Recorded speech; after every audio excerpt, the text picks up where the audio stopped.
না হয় তাহলে অশান্তির আগুন।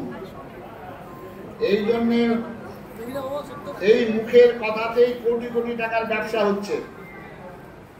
আমি এখান থেকে সিমেন্টের ডিলারকে বললাম 3 গাড়ি সিমেন্ট পাঠিয়ে দেন, পাঠিয়ে দিল।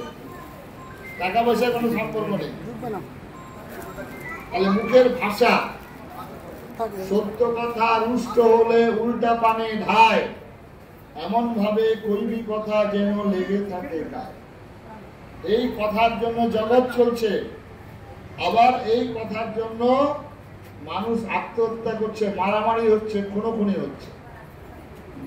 মহাভারতের দ্রৌপদীর মুখের ভাষা ভালো ছিল না, যার জন্য কুরুক্ষেত্রের যুদ্ধের প্রায় সম্পূর্ণটাই দায়ী দ্রৌপদী।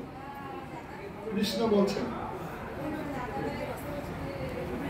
কিরকম পাণ্ডবরা রাজধানী নির্মাণ করেছিল। সেই রাজধানীর হচ্ছে মেঝেটা হচ্ছে স্ফটিক। এখানে যেমন দামি দামি টাইলস বসেছেন মন্দিরে, এখনকার হিন্দুদের বাড়িতে কি হিন্দুদের বাড়িতে টাইলস বসানো হয়, সব থেকে দামি টাইলস বসায় বাথরুমে। আর সেই টাইলসের ছবি দেখা যায়, নিজের ছবি। এইরকম পঞ্চ পাণ্ডবদের রাজধানীর মেঝে হয়েছিল স্ফটিক, মানে বেলজিয়াম কাচের মতো দেখতে, স্বচ্ছ। দুর্যোধনকে নিমন্ত্রণ করেছিল রাজধানী উদ্বোধনে।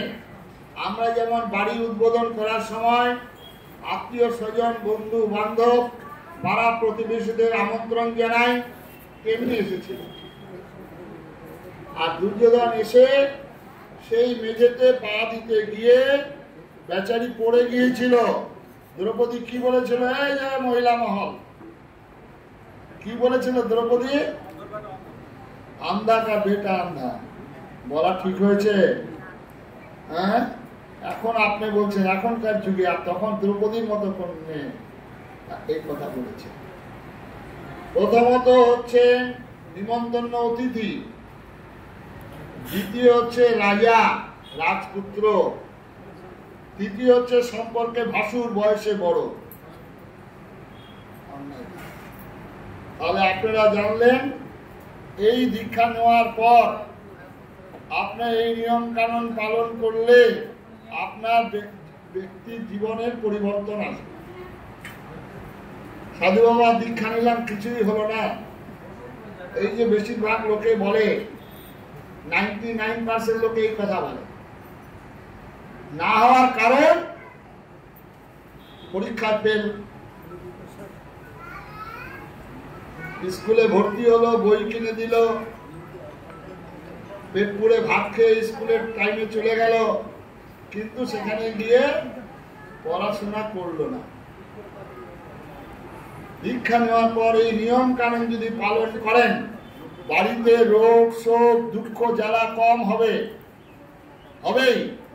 আর জগৎগুরু আচার্য স্বামী প্রণবানন্দজি মহারাজের যদি বাড়িতে প্রতিকৃতি ছবি দেখে পূজা করা হয়, নিঃসন্দেহে এত বড় অলৌকিক তপশক্তি সম্পূর্ণ মহাপুরুষের কাছে যদি প্রার্থনা করেন, দেখবেন বাড়ির কল্যাণ হবে, রোগ শোক দুঃখ জ্বালা কম হবে।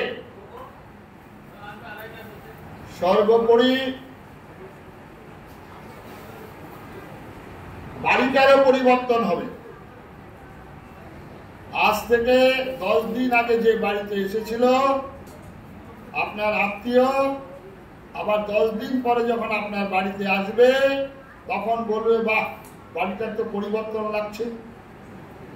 সবাই বাড়িতে নীল সাদা রং করে দেবেন, তাহলে বাড়িটার পরিবর্তন হয়ে যাবে। কি বলছি?